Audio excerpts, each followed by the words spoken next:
Today we are talking about SQL Server data tools. It was originally for you now, whatever you want, like however you would like to pronounce it. It was publicly available when the SQL 2012 was launched. So after that, it has been SQL Server data tools. As said earlier, there is a tiny overloading with names, because if you install data tools within SQL Server, you get the reporting development environment. And this is different from, this is the one you download from msdn.com/data/tools. I think they currently call it Data Tools BI or something, the reporting development environment, so it's getting a bit better. Okay, so those were the slides I prepared. Now, the rest of the time, we will be using Management Studio and Visual Studio. All right. You can see it, yes.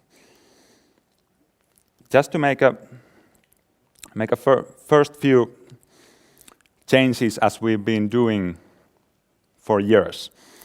We have a database, which is, of course, AdventureWorks, and we are required to do some changes to that database. And as we are not using yet data tools, we are doing those changes by directly from Management Studio to the database. We have a requirement for reporting, so we need to create a view about persons that have email address. Where am I? I'm in master. Will happen many times during the session. Haha. First lesson, always start from the beginning of your scripts. So we already had the view. Someone has said us that we need that kind of view that where we can look if we have persons who have allowed marketing to us. And for some reason, we need this information to be exported or anything. So we create a view for it, and within the view, we join few tables. It doesn't matter what the content is, pretty much something we are required to do once in a while to the database. And the new requirement comes in. What we do, we need to go to the correct database first. We need to create another modification to the database. What we need is something for our sales information. We currently have a field for unit price, line total, received and rejected quantity. But what's actually missing is the total amount that we can charge from the company. Because if they reject something, we cannot make an invoice for the full line total. We need to remove the amount they rejected. So what the good DBA or developer will do, he or she will add a new column, and because we have all the information in the database already, we will add a new computed column, and because we are very clever, we will make it persisted, so we don't compute it every time we ask, but we make another change to the database. And after that, when we query the database, there is the invoice total amount. So again, requirement achieved. Then after that, we need some kind of reporting requirement. So we need to do the third modification for the database. So we are creating a view for our sales department so that they can see how much different customers are rejecting deliveries. So how much we are potentially losing money every day.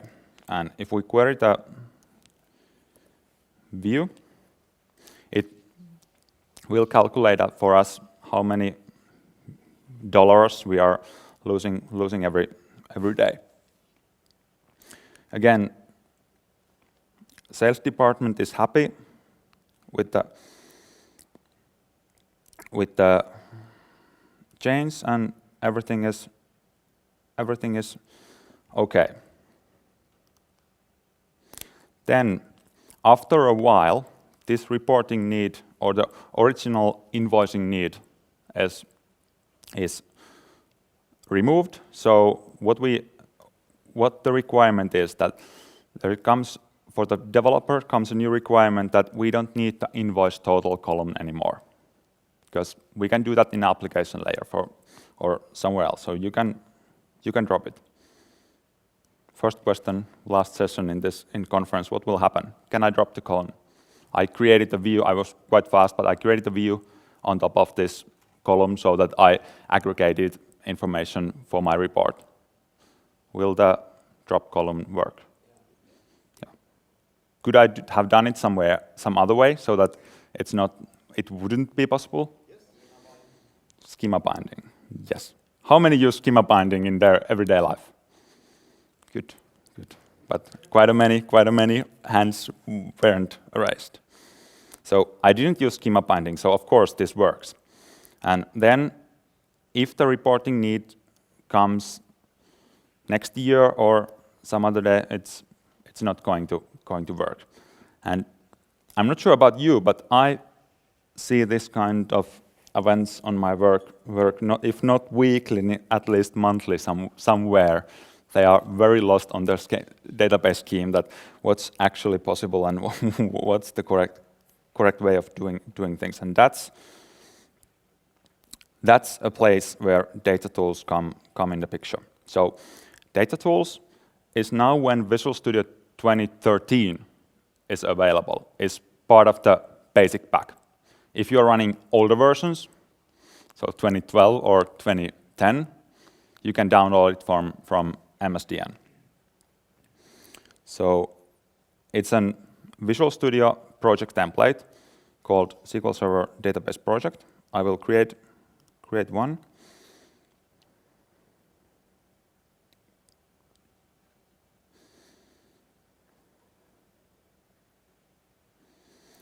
Right.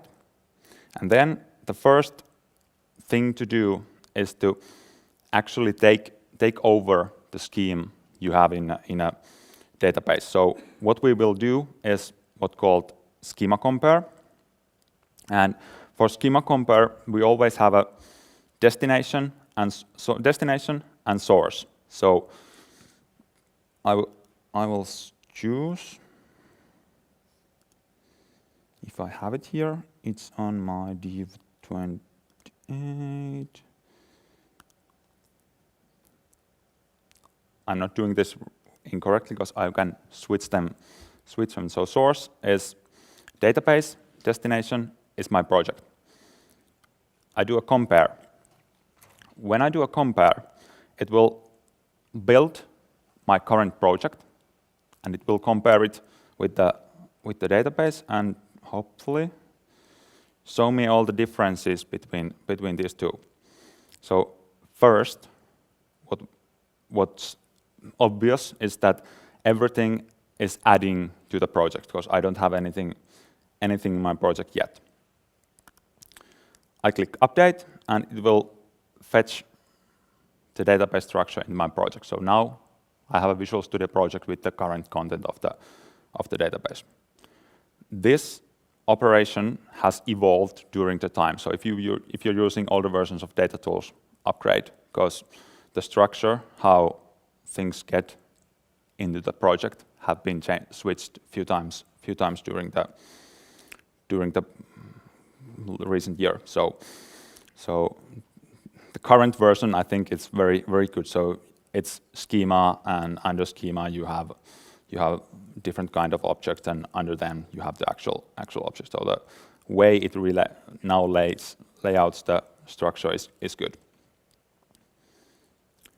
Okay.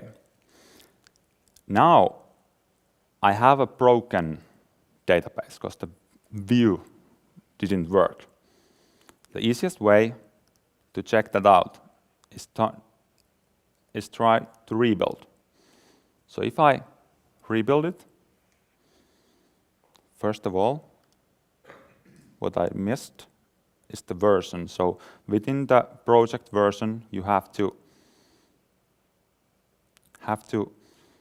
keep it in a correct SQL Server version.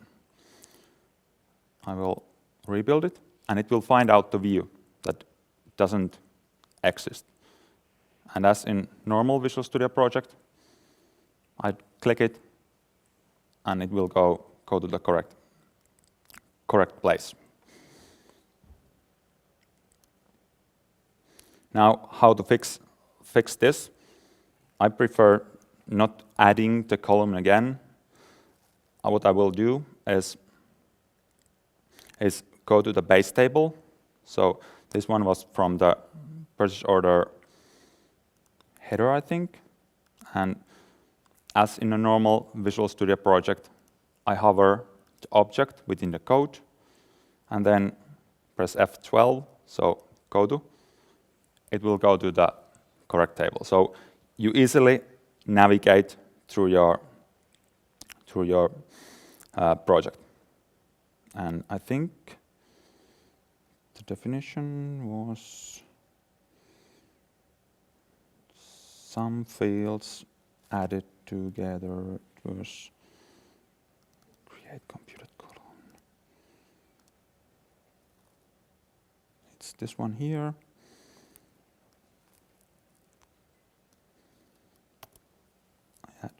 Take this with me, and I will go to the view, and then what's missing is the invoice total.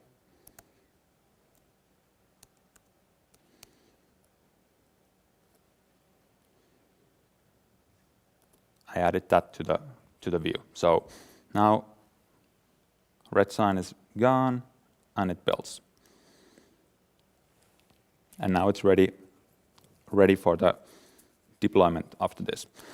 One thing we are perhaps not used to do in SQL development is, of course, adding this to the same version control that we are using for our other development. So I have a Team Foundation server here.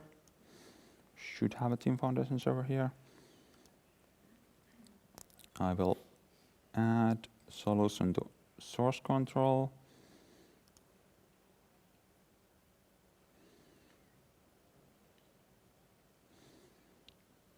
I make a new project, SQL Rally. Let it be like that. And now it's in the same version control that our rest of the application. So I can do labels, I can do normal fetching out from the version controlling to other environment and stuff like that. So definitely database just became part of our normal development life cycle.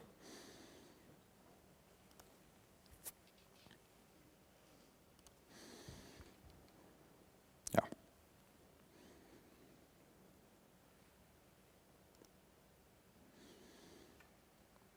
Okay, we need to deploy this to the new version. So we were in SQL 2008. We are migrating to 2012. How do you do it before using data tools? You back up and restore it to the correct, the new server, or upgrade in place, make an in-place upgrade, or whatever your strategy would be. But at the end of the day, you don't know if the database works in your environment. And that's definitely true for our views, because if you noticed, I used one query hint, create a view. I used deprecated query hint in 2008. And that was actually one of those that were actually dropped from the 2012. So if in your database you have something that is not working in the releases after your original deployment, it will restore. Great. First time you run it, it will say that I don't understand what you are trying to do. So within data tools, because you can choose which, not for the solution, for the project, you can choose which version you are targeting. If I choose this to 2012, save it, build it again, it immediately says that I have something that is not compatible with my version. So get rid of that. After that, it rebuilds, and I have a package. Okay. How to deploy that to the server? We learned about Schema Compare. We will use that as a deployment unit. So first tip from the lesson is that Schema Compares are not part of the solution at first hand. So what you need to do is, if you would like to, I would recommend always include Schema Compares in your project, because all of the source and target settings, all of the options you do for the Schema Compare are stored in that file. If you don't include that in your project, next time you do it, you forget something, and it will be a mess. Easier way of doing things is to save the Schema Compare file somewhere. New folder, Schema Compare. Are you BI people?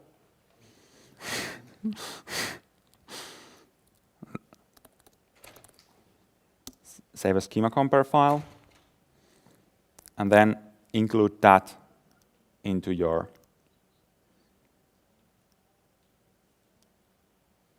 project. So after that, it's always there in your version control, and you can use it similarly every time. So it's not changing. Now, I'll close this, open it again. Right. I have my 2008 source here. I will switch it to the 2012 source. I can create a new connection. Haha, never press that button in a demo. Now please shut down all of your computers, because I'm asking what kind of environments or SQL servers you have. If you put here database that doesn't exist, some name, it will say that it's not there. Would you like to create it? What will happen? Create database and the name. So if you would like to lay out your files, create multiple data files, do it beforehand, because this is create database command. Okay, and now what we would like to do is from project do the server. So I do a compare.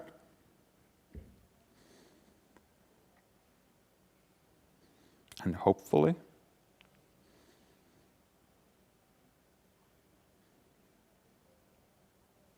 I create multiple pluses. I will make an update.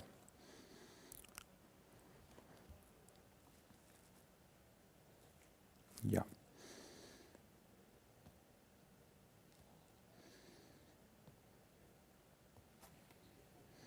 It's there. Now, what I will do after this is that I will switch to another database, which is now in the same form. So as if I make a compare, but it has data in it. So it's a normal AdventureWorks database. So this deployment model doesn't include the data. So It's always the scheme and the objects in the database, but not the data. Okay, there are some differences. I will update this. Before updating, there are changes in a view currently. If I would have done changes to the table, or for example, add a check constraint or something, another thing to remember from this session is that instead of pressing just update, you can press, should be able to press it, press generate script, and behind the schemes, it's just a SQL command sequence that will be run. But what's missing here are few tiny things like begin tran, commit tran at the end. So if you have multiple steps in your deployment, and one being, for example, adding a check constraint, and you're not sure if your database will be compliant with the new check constraint, you do some steps, and it will fail on some step. So you end up having something that is not anywhere because it's in the middle of the step. I hope they add someday this. Well, you can do that, I believe. You can set up somewhere the script that you want a transaction. I don't remember exactly where. Can you say? Because I tried to find it actually yesterday because I wasn't sure. I was that it's so obvious that you have to be able to do it. There might be where you build the solution. It was quite a while since I played with data tools. Because it hasn't, at least it hasn't been there for long. So Because it's important point between, excuse me from taking time for your presentation. The problem if you do this, if now something fails, so the transaction will abort, but the script will continue without the transaction. I have a immediate abort for everything. So it's Yeah, but you have go. So yeah. you're Yes, you're correct. You're correct. So I need to do more changes. That's true. For some reason, I just end up for because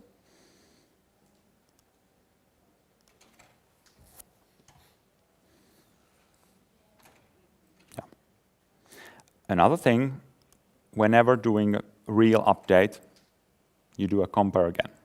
Because what could be the case is that because this Visual Studio project is not the actual SQL engine in it, there could be things like in a sales order detail, I think. I could have had objects or for example, check constraints that do things like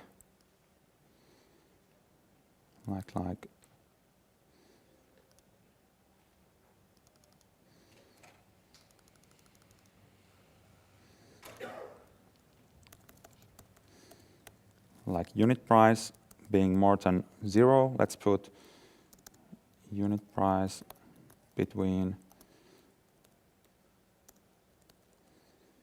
0 and some big number. I think I'm still on the right side of the indexer. And if I do a schema compare with something that SQL Server internally switches, it will find out that this is the between structure, so there's a difference. And when I do an update,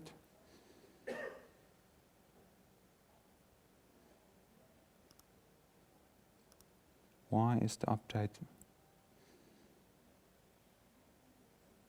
Why the update is not there? comparison differences.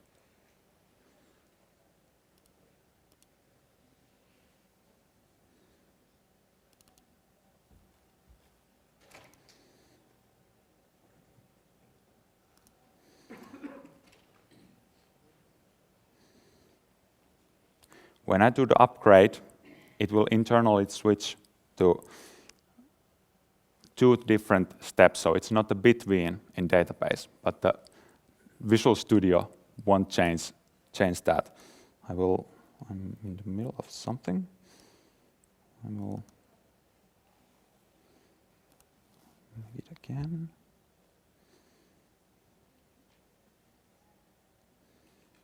Now it's here. So now when I update the database, it will go perfectly. But when I do the compare again,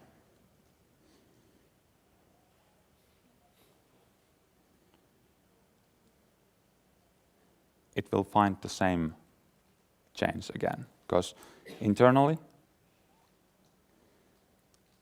it's split like this in a SQL server.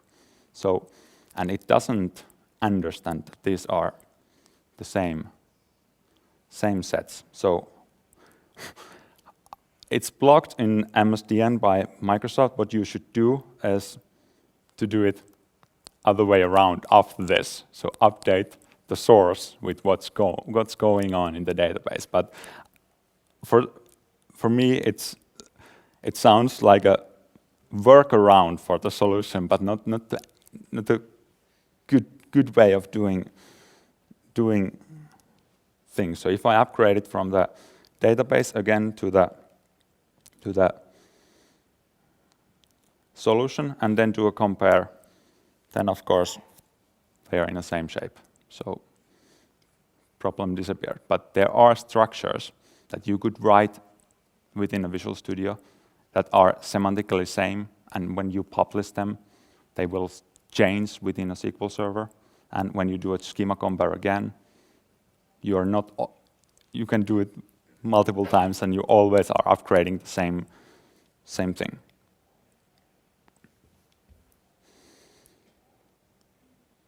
Okay.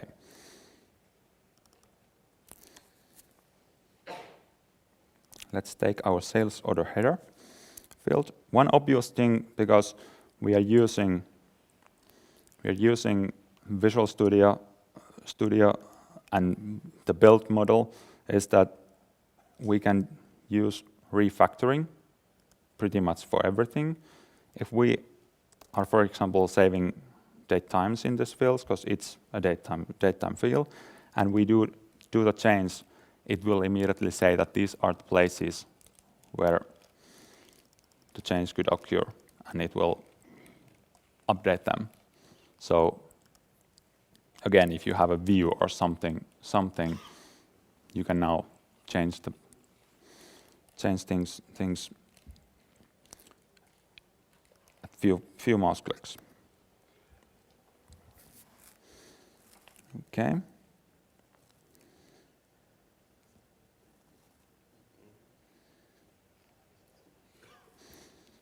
One thing that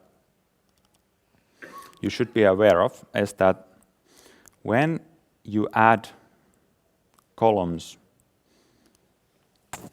to tables, let's call this is paid, and let's make it a bit, and it's not a tree boolean, it's normal boolean. So we only allow bit values, or 0 or 1 for the row. And now when we do a schema compare against the database, for some reason I have the table also there, it will find out that well, it was because we changed the field also. Yes, we should have the new column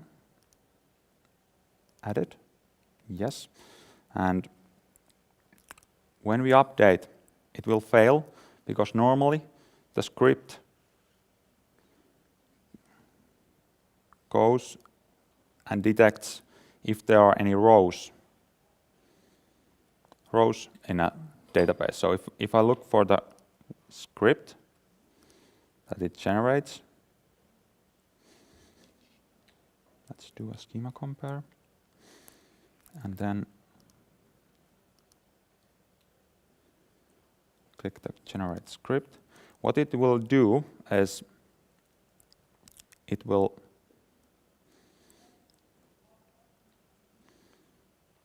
select from the table we are modifying, and if there are rows, it will stop. So one way to work around this is, of course, make it a tree boolean. So let's add this, then the original data.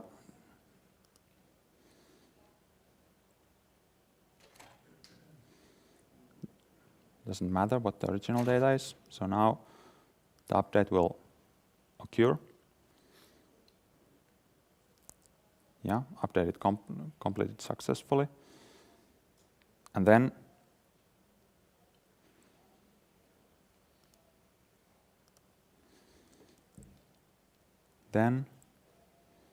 add value to bit.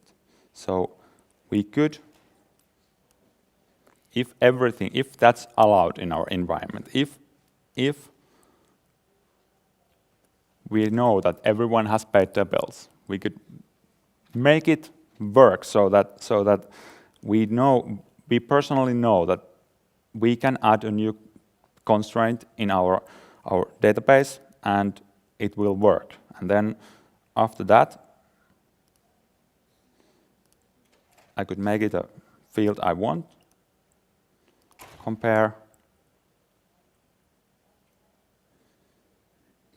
It will say that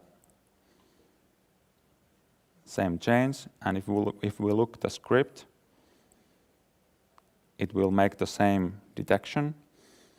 So it will raise if there are rows, and now the developer could switch it away. So if I now just play it, I could work around for that kind of issues. When you build this up, you get a package that you can deploy. What's the name of the tool? Command line tool? Yeah. So you can build it on your own, but at least on where I work for, we have a requirement from the auditing that we should publish all the scripts, how we change the database. So what we actually do is, when going for testing or QA environment, this schema compare is done, and then the script is saved to the same way as the package for publishing the rest of the application are saved, and then run against the production in that time. Because again, when going to the QA or test, you are again you should be doing the exactly same thing as you are doing in production.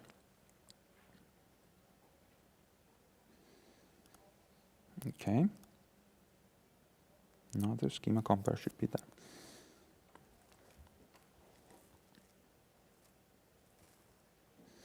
Okay.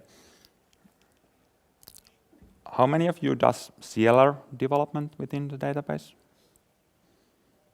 How many of you are afraid of it because of all the assemblies and signing and stuff like that? No one? Okay, good.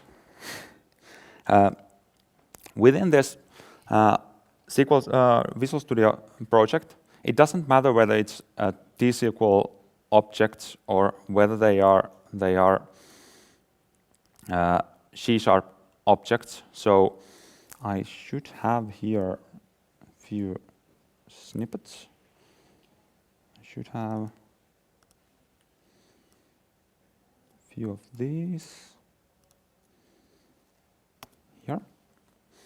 And where I put them, because I'm not trying to code in front of you, I will put them in my project folder, SQL Rally, DBO, functions there, and I will include them in my project. It's under functions. Should be visible all files. Now they are all files. So include this one.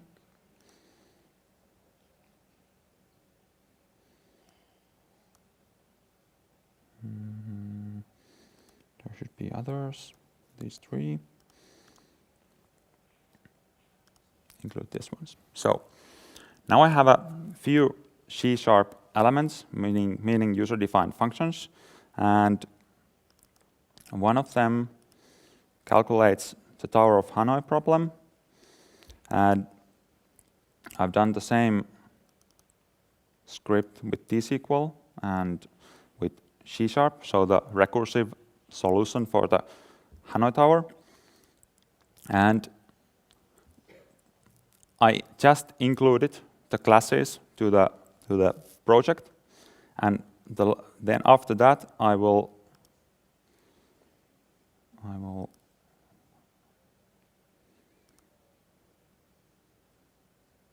take away the show all files. I will sign the assembly. So from the SQL CLR, sign the assembly. I will use my pre-made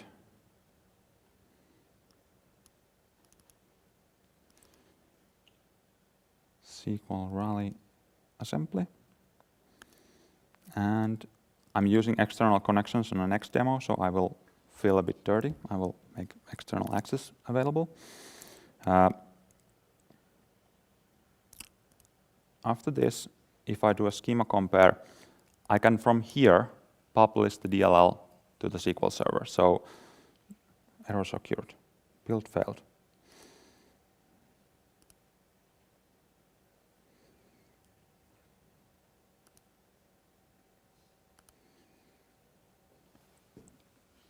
Haha. What else you need when you are adding C# object? You need references, of course. Add reference. I think they are in a reason. Yeah. Just my classes need this one, so now it's working. When you set the external access for this, did you set it for the entire database project? Is it possible to Yeah, it's not. The question was. Yeah. So the question was to which I set the external access. I set it for the assembly that uses the CLR function. So it will.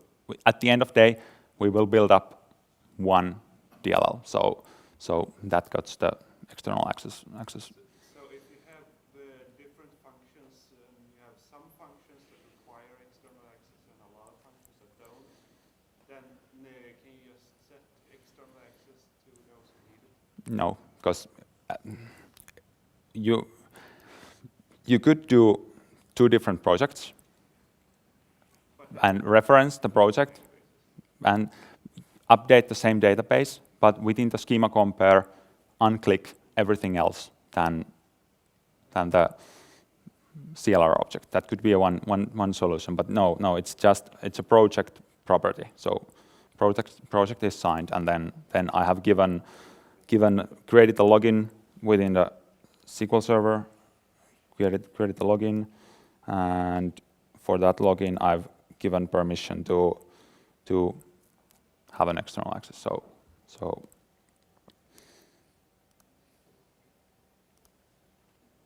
where was I? I was in a schema compare.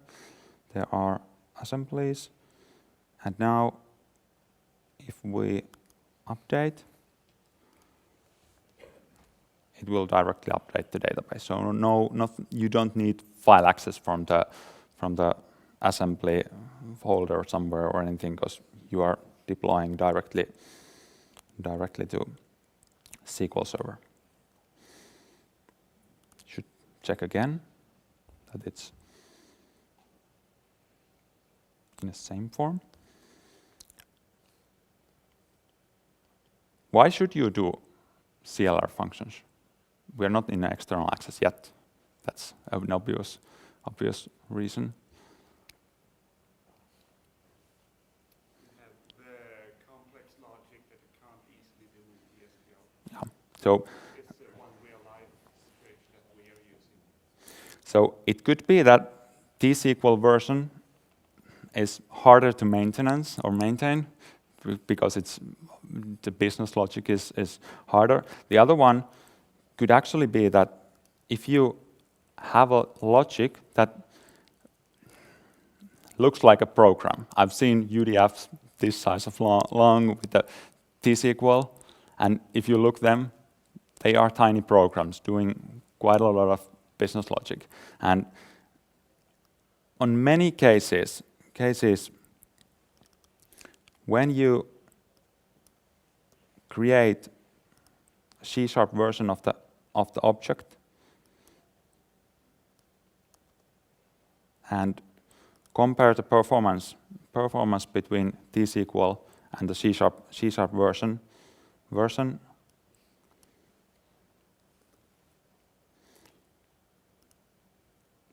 First time, I think the DLL version should be slower one, this one, and T-SQL version was faster because you needed to upload the assembly into memory.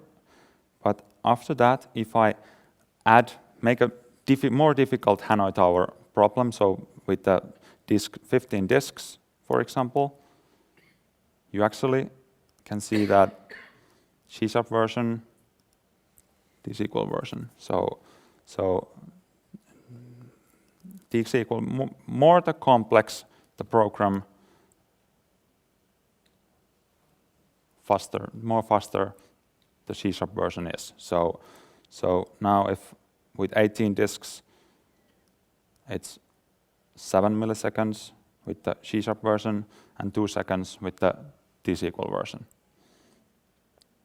So I had something like 20, it will just be more obvious. And if you think about the code, it's a recursive function which calls itself with just the same values, and the implementation in this case is exactly the same. So there is no difference between the logic, the exact same steps, but the CLR is much quicker doing the stuff.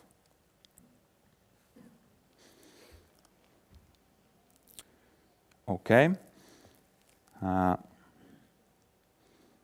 The other one that could be your case where the CLR functions are needed is something that if you need external resources. I have an example here where I have a C# function or UDF function called is email address correct. What it does, it creates a socket to the DNS server, asks about MX record, and if MX record exists, we can find out that the domain is there, and you can send email to that domain.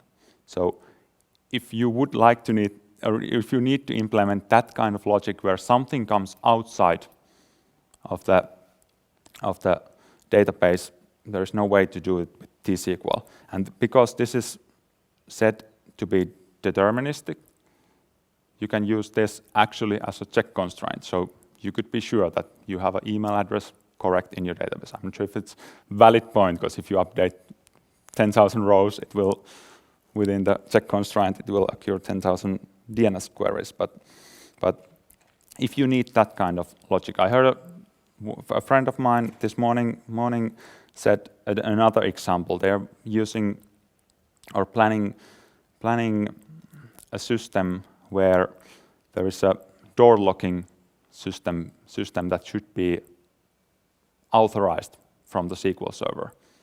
And if either they will do it in an application logic, or because they have multiple clients in everything, one way of doing it would be to implement within the SQL server with the external access to authorize. So whenever within the database you make this person is allowed, you can do external calls. Would be a very good business case for that.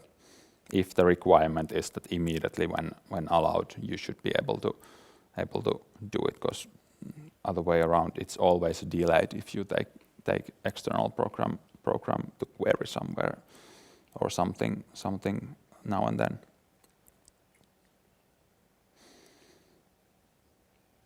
Okay. I wanted to show that the actual DNS client works. So I think this one is the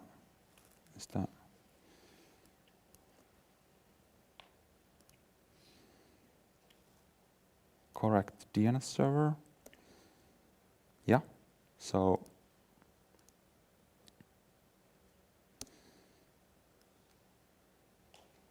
I don't know why it's a 1 on that case. So it will check against this DNS server that does this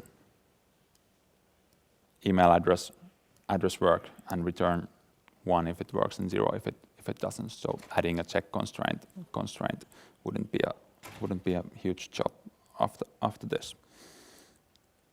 Okay. What's also recently added, or at the summertime, I think there was a new build about unit testing. So now, if you have a unit testing environment, so Team Foundation server, you can create a unit testing project, and you can add database project testing into it. So your whole application, from the actual coding to the C# coding for the application tier to the database tier, could be in the same testing cycle. And of course, one more thing is the debugging, because it's a Visual Studio. You can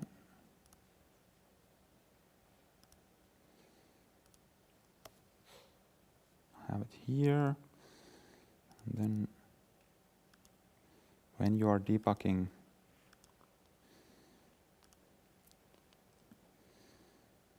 your program,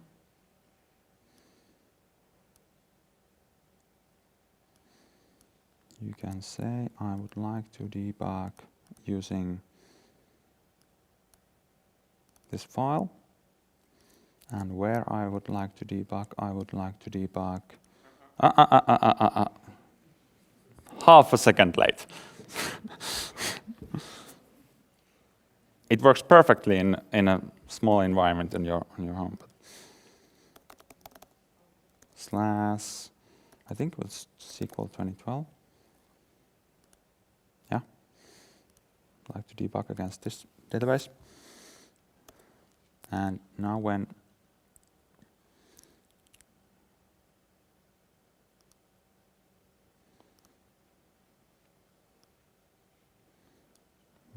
opening the debug, I insert a breakpoint, and I should hit the breakpoint.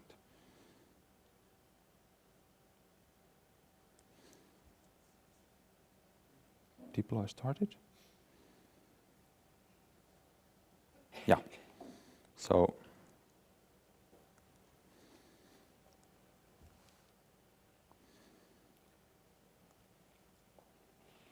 normal F10, F11, like we used to, works in an environment. So no more deploying an assembly, trying your own tests. You can directly debug from your Visual Studio environment.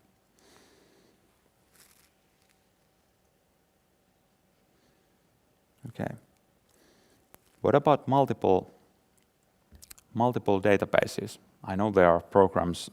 I attended the SharePoint session a few hours ago. I know there are programs that have multiple databases. So within one solution, you could have multiple projects that refer different databases.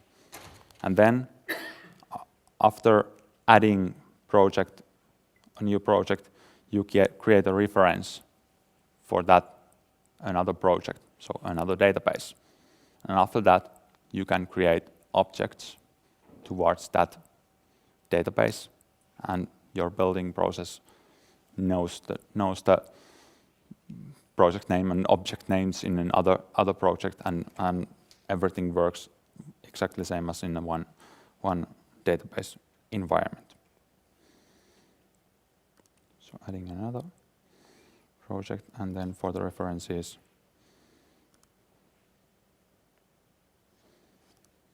I will add the other one.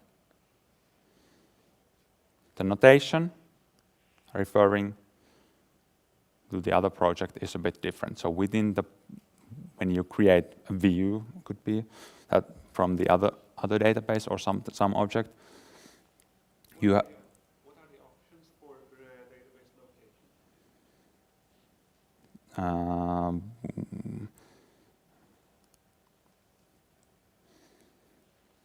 So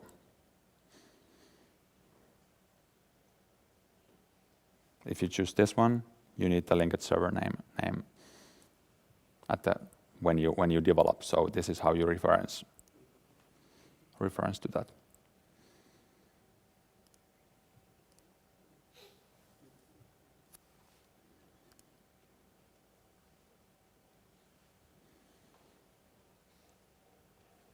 All right. I was faster than previously because I'm pretty much there. Last session, questions, 7 minutes. What about the manual script? Creating a user. Yeah, so good point. You should be aware that when you do a schema compare, first I will explain this. I didn't mention it when saving this schema compare file into your project. One thing that have happened many times to us is that here you can choose which kind of object types you include, and users are one of them. So normally uncheck that if you have different kind of users in different environments, but if you have same users, leave it, and when creating new objects to your project, new item, user is just another object. So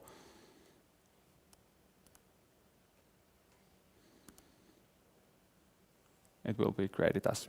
What about data? Sometimes we need like static data to count data, but that's not problem. It's a development tool.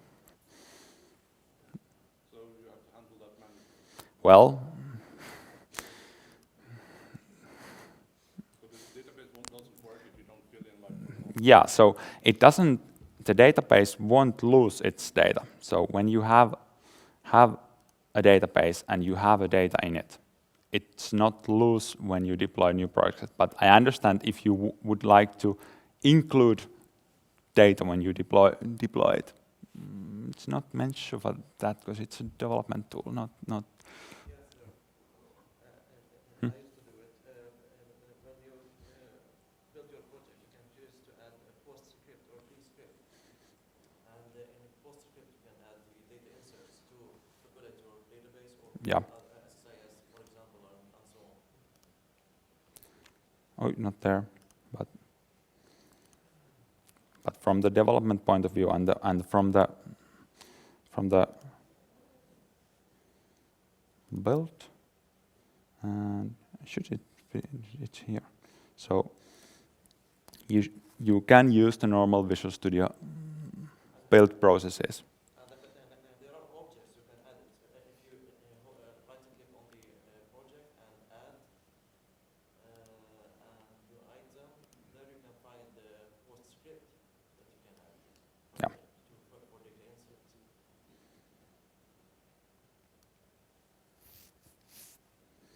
Maybe you can search for it. User scripts. User script, post scripts or user scripts. No, actually it's a post script. Dee-dee-dee-dee-dee. I do know it used to work. I have to say I don't have a databases like that, so I haven't used them. But Is it under user scripts? Something yeah, like that? it could be post deployment script, pre-post. Yeah. Thank you.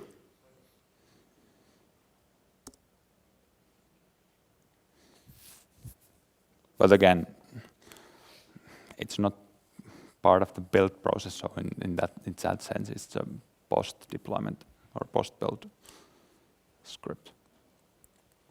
I have one thing. If you use publish instead on your SQL Valley, then you can set the property to include transactional scripts. So you get it like you wanted it. If you use publish dot dot dot. Publish Yes. here. And then I think it's on advanced. Then you can, if you go down, there's include transactional scripts, and you will get that. It's a bit up. It's sorted that out. There. Ooh, You get it like you wanted it before. yeah.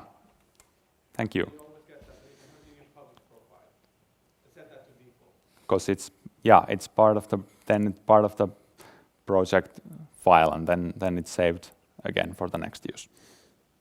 Great. And you can include the public profiles within your project. Yeah. In the same way you included the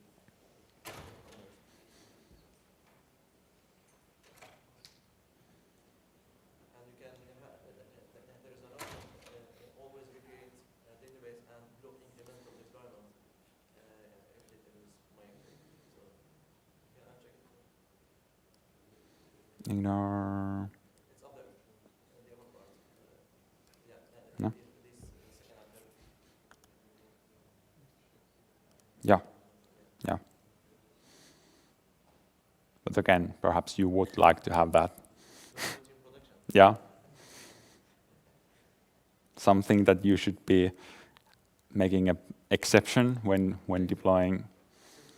These tools aimed for the developers, maybe want to recreate the data, Yeah.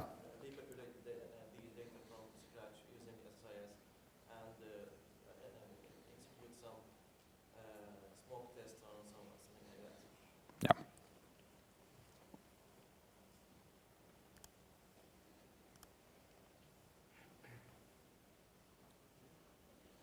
More questions? You didn't show the data compare. You can also use that after the publish. Yeah. I assume some people meant that that's the way you could publish the data just after you did the schema compare publish. Actually, the publish is the official way to publish data. Not this schema Yeah. compare. No, the data Compare compare. is just to add the small incrementals, but the publish is a big script to populate the whole solution, not the incrementals. If you just want the data, it's the data compare. Yeah. But again, on my world, I don't do data compare because And again, in your world, the management decides that suddenly they don't need features anymore in the software. the demo script was something I should show that when building it will fail. So definitely good point. Okay, 1 minute.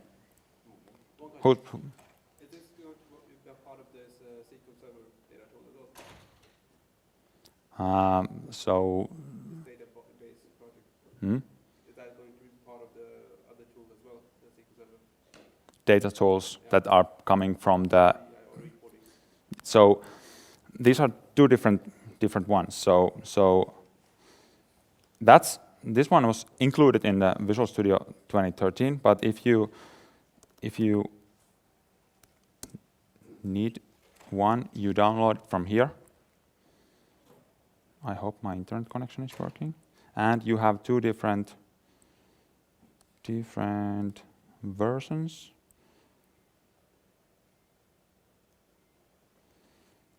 For, where is it?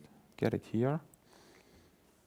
You have this one is the one that comes with the installation media, but the new version. So it's SQL Server Data Tools BI, and this one is the one we just used. It's not available on new yet? Pardon? You can't get it within new yet? You download it from here, yes. I think I cannot get it from add-ons. I'm not sure, because that's where I download it all the time. But after you download it, the Visual Studio recognizes that there is an update. So yes, it's on some repository. Has to be on some repository. Because if the new version comes, it will say that you have a new version. So updates, and where is updates and extension updates? So you can find it from here at least.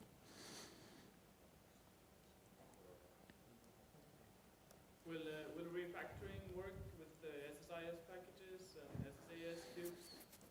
Inside this one, so no. Not even if I add it to the same solution? They don't. Database projects understand themselves. SSIS added to the same solution, it's not there. So it's coming next version?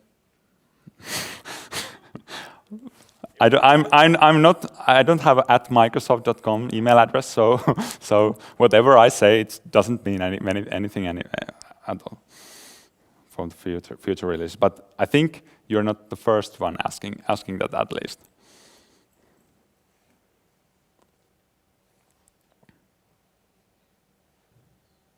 I've seen, if I'm correct, I've seen connect item with that request. I'm not sure about the status of that, but it's not the first one who asked.